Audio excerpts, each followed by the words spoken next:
Salam sejahtera jemaat yang dikasihi Tuhan. Jumpa lagi di Lensa Fata Guntung Payung. Apa kabar Bapak Ibu saudara-saudari sekalian? Semoga selalu dalam keadaan sehat dan diberkati Tuhan. Mengawali aktivitas di hari ini, mari kita melandasi hari kita dengan firman Tuhan. Namun sebelum itu, mari kita satu di dalam doa. Kita berdoa. Pujian syukur kami naikkan di hadapan hadirat Bapa, karena Engkau boleh memberkati seluruh kehidupan kami sampai di hari ini. Dalam menjalani hari kami ini, kami mohon Engkau berkati kami, Engkau sertai kami, dan kami mau untuk menjalani kehidupan dengan firman-Mu sebagai landasan kehidupan kami, supaya kami dapat menjalani hari-hari hidup kami ini dengan takut akan Tuhan. Terima kasih banyak Tuhan Yesus, bersabdalah karena kami siap mendengarkan firman-Mu. Amin. Jemaat yang dikasihi Tuhan, hari ini pembacaan kita terambil dari Bilangan 24 ayat 10 sampai ayatnya yang ke-25. Bilangan 24 ayat 10 sampai ayatnya yang ke-25, dan yang menjadi fokus ayat perenungan kita terambil dari ayat 13 ya. Yang menjadi fokus ayat perenungan terambil dari ayat 13 yang bunyinya demikian.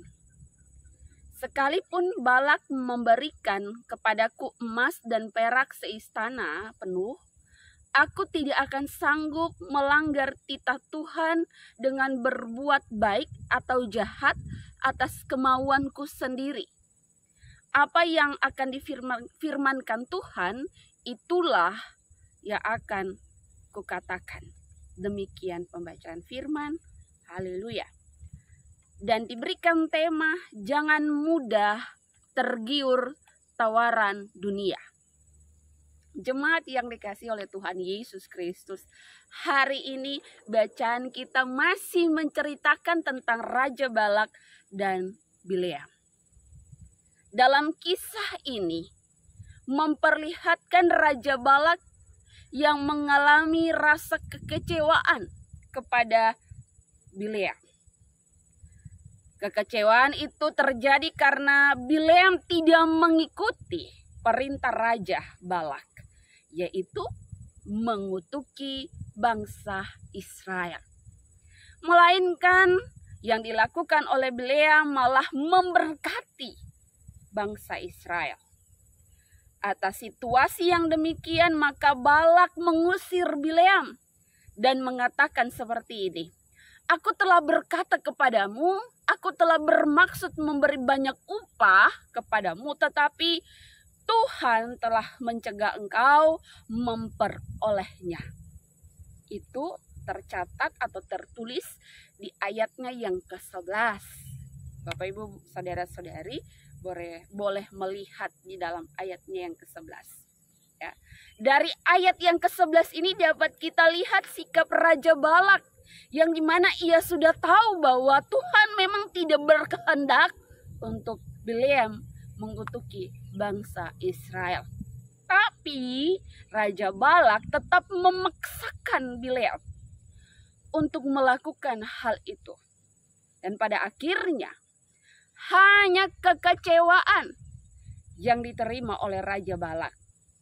Dengan kesetiaan iman yang dimiliki oleh Bileam, iman yang kuat oleh Bileam kepada perintah dan ajaran Tuhan, maka ia tetap menjalankan apa yang menjadi kehendak Tuhan dan bukan menjadi kehendak pribadi Bileam atau menjadi kehendak manusia, sekalipun itu baik atau tidak baik. Itulah yang tetap dilakukan oleh Bileam, saudara-saudariku. Dengan kisah ini maka kita dapat belajar dari Raja Balak yang tetap memaksakan kehendaknya kepada Bileam. Yang sebenarnya Raja Balak sudah tahu bahwa Bileam tidak akan melakukan hal tersebut, karena Bileam pasti akan melakukan kehendak Allah. Kemudian kita juga belajar dari Bileam. Kalau tadi kita belajar dari Raja Balak yang mau memaksakan kehendak, dan dia sebenarnya sudah tahu kehendak itu adalah kehendak Tuhan. Dan kemudian kita belajar dari Bileam. Bileam ini tetap menjadi pribadi yang setia pada titah Allah dan tidak mudah terpengaruh dengan segala tawaran yang diberikan oleh Raja Balak. Segala tawaran yang Raja Balak berikan kepada beliau mengenai harta kekayaan.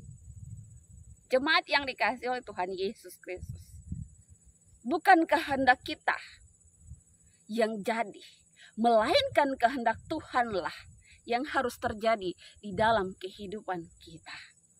Itulah yang harus kita maknai dengan sungguh-sungguh. Haruslah juga kita pahami bahwa yang baik dan tidak baik bagi manusia belum tentu itu juga yang baik dan tidak baik bagi Tuhan. Karena beliau mengatakan bahwa aku tidak akan sanggup melanggar titah Tuhan dengan berbuat baik atau jahat atas kemauanku sendiri. Biarlah hal yang demikian juga yang harus kita maknai. Sehingga apa yang baik dan tidak baik menurut ukuran duniawi janganlah kita ada di dalamnya. Melainkan kita menolak hal itu. Karena kita lebih memilih hidup dengan firman Tuhan. Dengan titah Tuhan. Bahkan kita mau menyatakan yang baik dan benar sesuai dengan kehendak Tuhan. Kemudian mari saudara-saudariku, jadilah orang-orang yang mau mengusahakan segala sesuatu dengan takut Tuhan. Yang mau mengerjakan segala sesuatu dengan takut akan Tuhan. Jangan seperti Raja Balak yang menganggap bahwa ia punya segala sesuatu, ia dapat memiliki segala sesuatu, bahkan harta kekayaan ada padanya. Lalu ia mulai untuk menyombongkan diri. Bahkan ia juga memiliki sikap yang menantang Tuhan. Dengan tetap memaksakan kehendaknya kepada Bileam. Hal ini jangan sampai ada di dalam pribadi-pribadi Bapak Ibu Saudara-saudari. Dalam diri kita masing-masing. Jangan sampai kita jadi orang yang lupa diri. Kalau saat ini kita ada dalam jabatan-jabatan tertentu, gunakanlah jabatan itu. Bukan untuk melakukan kejahatan atau kepentingan-kepentingan pribadi. Dan jangan juga seenaknya dengan jabatan tersebut. Kemudian, kalau kita ada dalam kelimpahan harta, janganlah juga sombong atau menggunakan harta kekayaan itu dengan sembarangan yang berdampak dan membawa pada dosa. Bahkan jangan sampai kita, Bapak, Ibu, Saudara-saudari, memiliki sikap yang menentang Tuhan. Karena apa yang kita miliki di dunia ini, kita bisa menentang Tuhan. Karena kalau sampai demikian, maka akan ada waktu Tuhan bagi setiap orang-orang tersebut. Untuk itu marilah saudara-saudariku, mulailah perbaiki diri kita kalau kita masih hidup demikian. Mulailah menata hidup kita dengan baik dan benar sesuai dengan firman Tuhan. Dan bukan sesuai dengan standar ukuran dunia. Atau jangan sesuai dengan kehendak diri kita sendiri.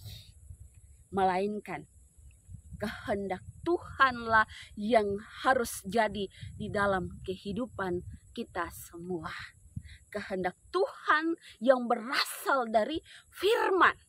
Firman yang setiap hari kita dengarkan, kita renungkan.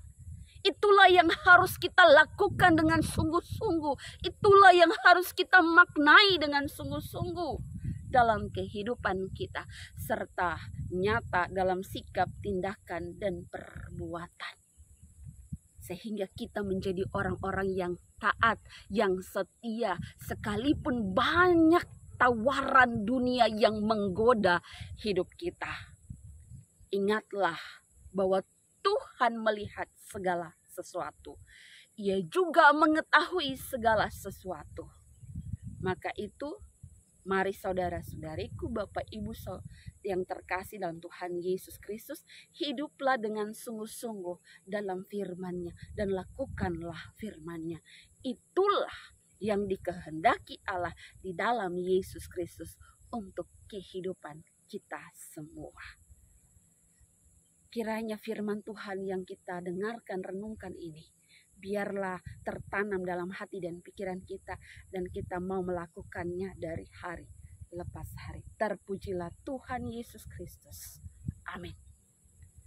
Bapak, Ibu, saudara-saudari yang dikasihi Tuhan, mengakhiri renungan kita, mari kita satu di dalam doa.